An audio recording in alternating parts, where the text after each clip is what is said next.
You are here again, in the quiet aftermath, replaying the same scenes like a low-budget movie that refuses to end.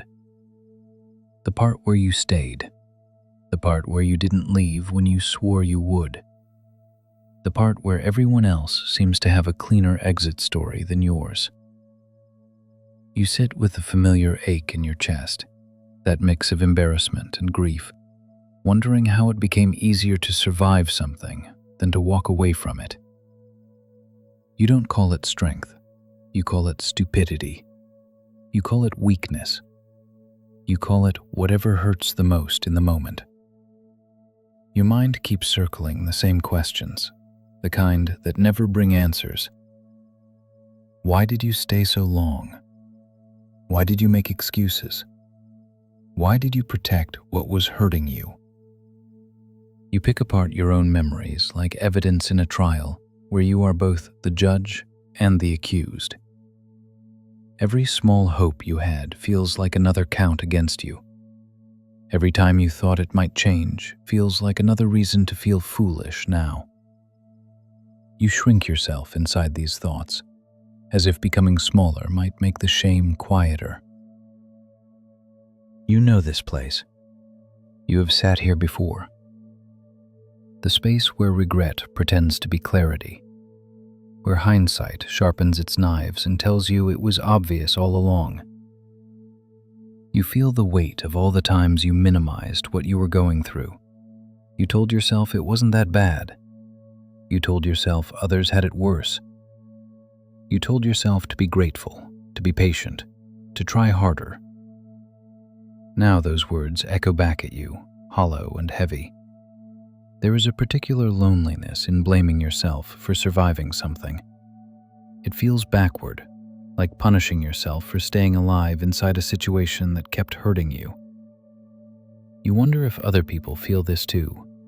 You wonder if anyone else has sat in this exact quiet, staring at their own past choices, feeling both tired and tender at the same time. You don't need an answer right now. You're already here. And this is where you're being met. You stayed. Not because you didn't see what was happening, not because you were blind. You stayed because there was a human part of you that kept hoping, even when hope felt embarrassing. You stayed because you learned how to make things smaller so they would hurt less. You stayed because leaving felt like admitting everything you endured mattered, and that felt too heavy to carry all at once. You tell yourself stories about it now, that you were weak, that you lacked self-respect, that you should have known better. You stack these thoughts neatly, like they might form some kind of moral lesson if you arrange them right. But none of them change what it felt like inside. None of them explain how complicated it is to walk away from something that once held your hand, even if that hand later became a fist. There was the fear of being unchosen, the quiet panic of ending up alone, the question that hovered over you like low fog. What if this is the best it gets? What if you're asking for too much? What if leaving means proving every old wound right? You didn't stay for the pain.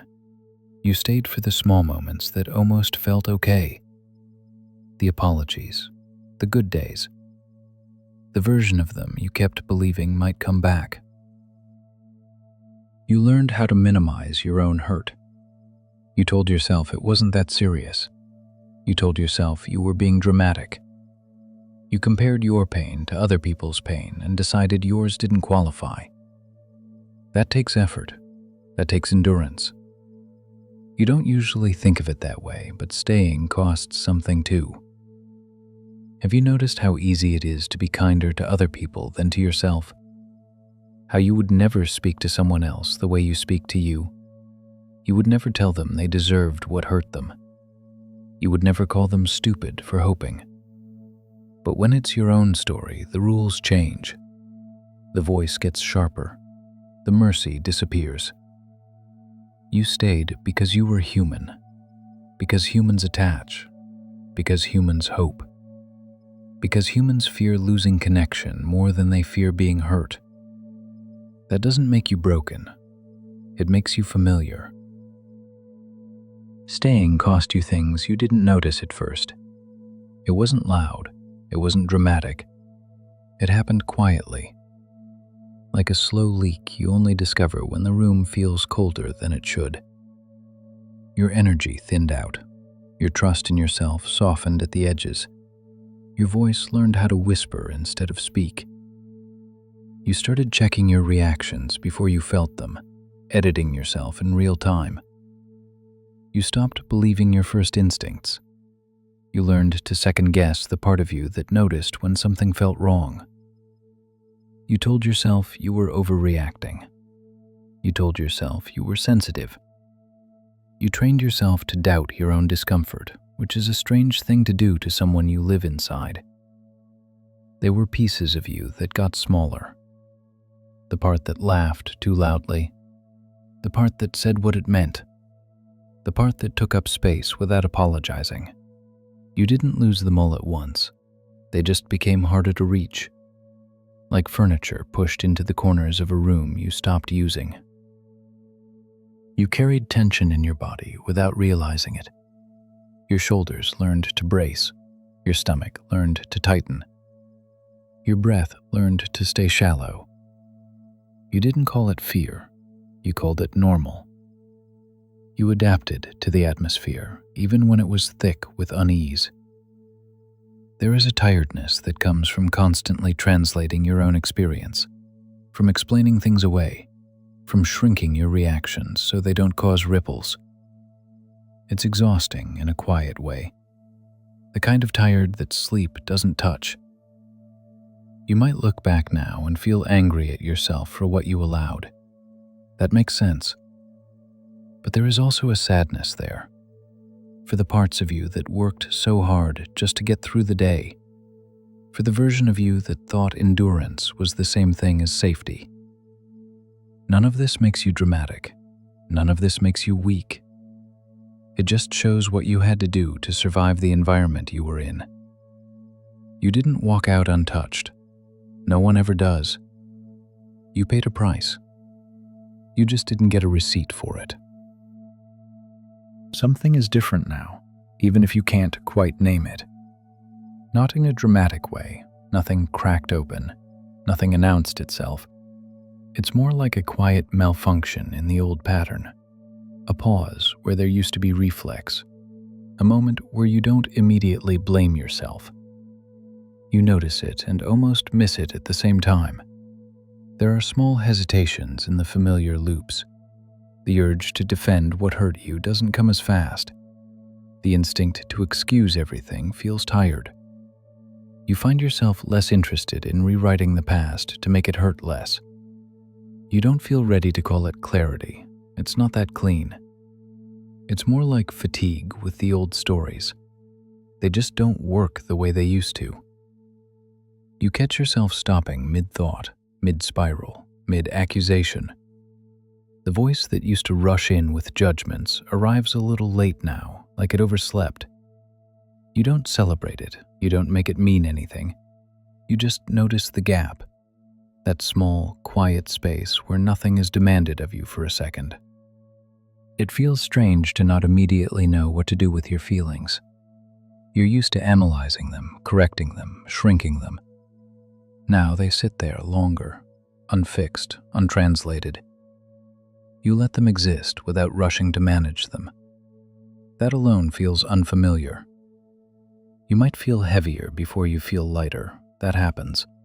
When you stop numbing, things show up more clearly, not louder, just more honest. You don't need to label any of it. You don't need to understand it yet. This isn't progress, it's just presence.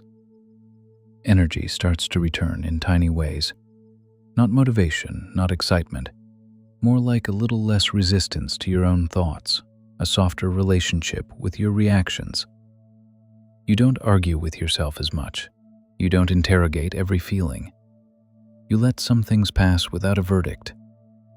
It's not healing, it's not growth. It's just something old losing its grip. Quietly, without ceremony. You don't clap for it. You don't post about it. You barely trust it, but it's there, a small loosening, and you're allowed to let it be exactly that.